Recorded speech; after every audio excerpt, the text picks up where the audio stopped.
اور فرمایا یہ میرے جنازے کی زینت بنے گی۔ بیٹیاں زندگی میں بھی ماں باپ کے لیے تکلیفیں اٹھاتی ہیں، پریشان رہتی ہیں، یہ گھر چھوڑ کر اپنے گھر چلی جاتی ہیں، اپنے شوہر کے گھر چلی جاتی ہیں، مگر دل وہیں چھوڑ آتی ہیں۔ ہر کچھ دیر کے بعد ماں سے رابطہ، ہر کچھ دیر کے بعد باپ کا خیال، یہ وہاں بھی ہوتی ہیں تو اپنے ماں باپ کا خیال بہت کرتی ہیں۔ یہ رشتہ، اور ان رشتوں میں ایک اور عجیب رشتہ ہے، وہ ایک ایسی بہن سے رشتہ ہے کہ جو امام حسین کی شریکہ قرار پائی ہے۔ چہاردہ معصومین میں تو جناب زینب کا نام نہیں ہے، مگر شریکت الحسین، حدیث عشق دو بابست، کربلا کی داستان دو حصوں میں تقسیم ہے نا۔ علامہ اقبال فرما رہے ہیں ایک حصہ کربلا، ایک حصہ دمشق۔ کربلا مکمل ہی جب ہوگی کہ جب دمشق کی داستان سنی جائے گی۔ اقبال فرماتے ہیں حدیث عشق دو بابست، کربلا و دمشق، یکے حسین رقم کر دیگر زینب۔ کربلا کے سردار کو حسین کہتے ہیں اور دمشق کی شہزادی کو زینب کہتے ہیں۔ اللہ آپ کو جناب زینب کی زیارت کا شرف عطا کرے، اور جب آپ شام جائیں نا تو ایک چھوٹی سی قبر اور بھی ہے، اس قبر پہ ضرور جا کے سلام کیجیے گا، اور جب زری پر پہنچیں تو جالی سے جناب سکینہ کی قبر ضرور دیکھیے گا۔ آج بھی شام کے دیہات کی عورتیں کھلونے لا کے ڈالتی ہیں، اس لیے کہ جناب زینب نے جب شام چھوڑا تھا نا، اور شام کی عورتوں نے الوداع الوداع جناب زینب کو ودا کہا، تو آپ نے محمل کا پردہ ہٹا کر ان بیویوں سے کہا تھا مجھ پہ ایک احسان کرو گی؟ تو شام کی عورتوں نے کہا بی بی ہمیں حکم کریں آپ۔ تو حضرت نے بی بی سکینہ کی قبر کی طرف اشارہ کر کے کہا میری سکینہ کو اکیلا نہ چھوڑنا، اجرکم اللہ اجرکم اللہ، اس کی قبر پہ ضرور آتے رہنا۔ آج بھی شام کے دیہات کی عورتیں جناب سکینہ کی قبر پہ یہ نوحہ پڑھتی ہوئی آتی ہیں تمہاری پھوپھی کا حکم تھا کہ ہم تمہاری قبر پر آتے رہیں۔ عزادارو، کربلا عجیب داستان ہے، یہاں عوان و انصار کی قربانیاں، یہاں بنی ہاشم کی شہادتیں۔ کون سا ایسا مجاہد ہے کہ جس کی قربانی، جس کا انداز وقار، جس کی جان دینے کا انداز منفرد نہ ہو؟ زہیرقین نہیں تھے امام کے لشکر میں، حسین ڈھونڈ کے لائے۔ دو لوگوں کا حسین نے انتظار کیا ہے، ایک حبیب ابن مظاہر اور ایک زہیرقین۔ ایک کو خط لکھ کر بلایا اور ایک کو ڈھونڈا ہے حسین نے کہ کہاں ہے۔ جب معلوم ہوا نا کہ زہیر مکے گئے ہوئے ہیں اور ان کا رستہ یہ ہے، کچھ فاصلے سے امام کا رستہ وہاں سے قریب ہوتا تھا، فرمایا عباس کچھ ہمارا قافلہ اس رستے کی طرف لے کے چلو، اس رستے سے ہم گزریں گے، پھر دوبارہ اس راہ پر آ جائیں گے جو ہمیں کربلا پہنچائے گی۔ تو ایسے ہی ہوا، خیمے لگے ہوئے ہیں زہیرقین کے۔ مولا نے فرمایا عباس اپنے خیمے لگوا دو اور جا کے زہیر سے کہو کہ حسین بلا رہے ہیں۔ جب مولا عباس پہنچے ہیں حضرت زہیر کے خیمے پر اور امام حسین کا پیغام دیا، تو انہوں نے کہا میرا سلام حسین کو کہنا، اور اپنے خیمے کی پشت پر گئے۔ چند گھوڑوں میں سے ایک جو سب سے قیمتی گھوڑا تھا، جو سب سے خوبصورت گھوڑا تھا، اس کی لگام پکڑ کر لائے اور کہا میری طرف سے حسین کو یہ ہدیہ دے دینا، کہنا میری طرف سے یہ گھوڑا قبول کر لیں۔ حضرت عباس گئے اور پلٹ کر واپس آئے، کہا مولا فرماتے ہیں مجھے تمہارے گھوڑے کی ضرورت نہیں ہے، مجھے تمہاری ضرورت ہے۔ کہا حسین سے جا کر کہو کہ میں لا تعلق رہنا چاہتا ہوں، آپ اپنا سفر جاری رکھیے، مجھے واپس مدینے جانے دیجیے۔ حضرت عباس پلٹ کر آئے، کہا حسین ملنے آ رہے ہیں۔ جیسے ہی زہیرتین نے سنا نا کہ حسین خود آ رہے ہیں، زہیر کے ہاتھ پیر پھولنے لگے، آمادہ ہوئے، جلدی جلدی سر پہ امامہ رکھا، ابا رکھی، خیمے سے باہر نکلے، سامنے حسین کا گھوڑا ہے، آگے بڑھ کر امام کے ہاتھوں کا بوسہ دیا۔ امام نے زہیر کا ہاتھ پکڑا اور دونوں امام اور زہیر، تیسرا کوئی فرد نہیں ہے، امام نے زہیر کا ہاتھ پکڑا اور بیابان میں تنہا چلے گئے۔ کچھ دیر کھڑے بات کرتے رہے، جب لوٹ کر آئے حسین اپنے گھوڑے پر بیٹھ کر اپنے خیمے کی طرف چلے گئے، اور زہیر اپنے خیمے میں آ کر اپنی زوجہ سے کہنے لگے میں تمہیں طلاق دینا چاہتا ہوں۔ زوجہ کہنے لگی کہ ہم میں کبھی اختلاف نہیں ہوا، ہماری زندگی تو بڑی خوشگوار گزری ہے، یہ تم مجھے طلاق کیوں دینا چاہتے ہو؟ کہا حسین نے جنت میں میرا مقام دکھایا ہے، اب شہادت میرا مقدر ہے اور سعادت میرے لیے لکھ دی گئی ہے، میں حسین کو چھوڑ نہیں سکتا، اور جب میں حسین کو نہیں چھوڑ رہا اور میں حسین کے ساتھ جانا چاہتا ہوں تم بیوہ ہو جاؤ گی۔ کیا احتیاط ہے؟ بیوگی کی عدت زیادہ ہے، طلاق کی عدت کم ہے، کہ میں تمہیں طلاق دیتا ہوں تاکہ عدت تمہاری کم رہے، تم جلدی مجھ سے آزاد ہو جاؤ۔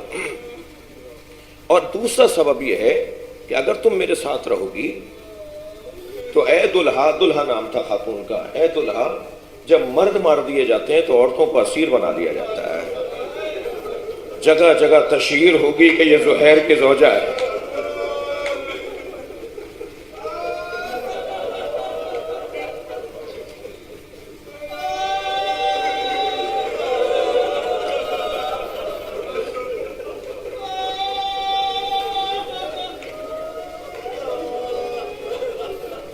امام سجاد سے کسی نے پوچھا تھا کب تک روئیں گے؟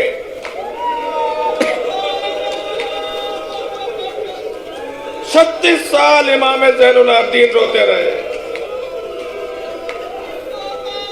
شہادت تو آپ کا ورثہ ہے، آپ کے خاندان کو شہید کر دیا گیا، شہادت تو آپ کا ورثہ ہے، کب تک روئیں گے؟ سنیں گے امام نے ایک مرتبہ آہ بھر کے گریہ کیا اور روتے ہوئے فرمایا شہادت ہمارا ورثہ تھا مگر ماں بہنوں کا بازاروں میں جانا یہ ہم اہل بیت کا ورثہ نہیں تھا۔ اجرکم اللہ، اجرکم اللہ۔ اگر تاخیر ہو رہی ہو تو مجھے معاف کریں گے، ایام عزا کے ہیں، ایام گریے کے ہیں۔ کسی مرحلے پر عزادارو جناب زینب نے یہ نہیں کہا کہ میں اس امتحان سے نہیں گزروں گی، کیسے کیسے امتحان دیے جناب زینب نے، لیکن جب دربار یزید آیا نا فرمانے لگی میں اس دربار میں نہیں جاؤں گی۔ ایک شبانہ روز 24 گھنٹے آپ اپنی زبان میں کہہ لیجئے، 24 گھنٹے دروازے پہ کھڑا کیا گیا۔ جب پوچھا نا کہ تم ہمیں کیوں نہیں لے جاتے ہو تو کہنے لگے ابھی دربار سجایا جا رہا ہے، ابھی دربار سے ابھی کرسیاں لگائی جا رہی ہیں، ابھی مہمانوں کا انتظار ہو رہا ہے، نبی زادیاں کھڑی ہیں، نبی زادیاں کھڑی ہیں۔ عزاداروں رونے کے لیے بعض اوقات ایک ہی جملہ کافی ہوتا ہے۔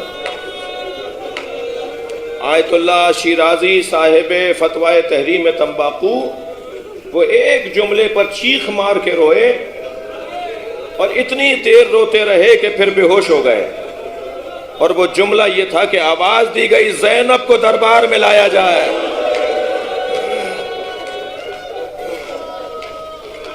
اجرکم اللہ، اجرکم اللہ۔ اللہ آپ کو کسی غم میں نہ رلائے سوائے غم اہل بیت میں رونے رلانے والوں میں قرار دے۔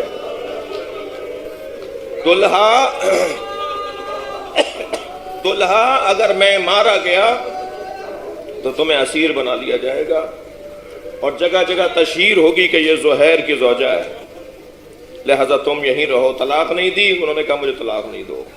وہ خیمے میں رہیں اور ایک جگہ خیمہ لگا کے بیٹھ گئیں کہ جب یہ واقعہ گزر جائے گا جہاں میرا شوہر جا رہا ہے حسین کے ساتھ، تو میں دیکھوں گی کہ میرے شوہر کے ساتھ کیا ہوا، حسین کے ساتھ کیا ہوا۔ ایک غلام چھوڑ دیا اپنی زوجہ کے پاس خدمت کرنے کو۔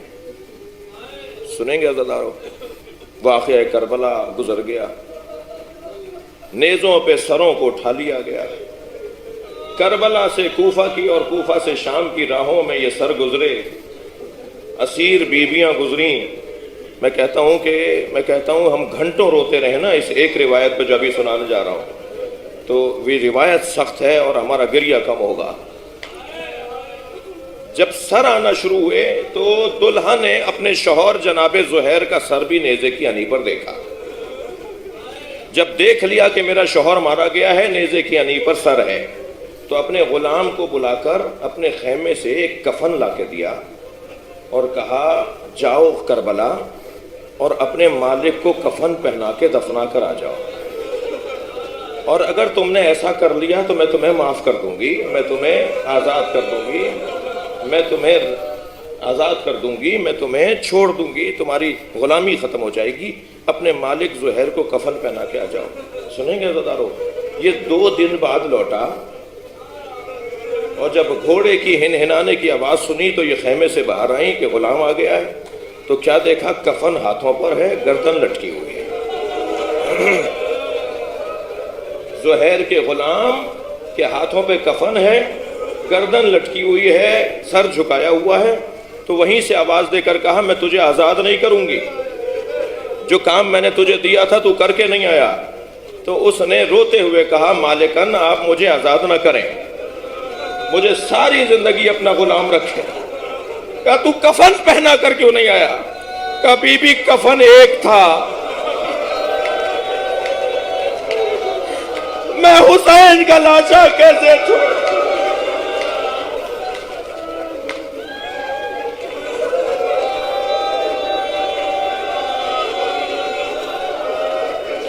اللہ لعنت اللہ علی الظالمین، فسيعلم الذين ظلموا أي منقلب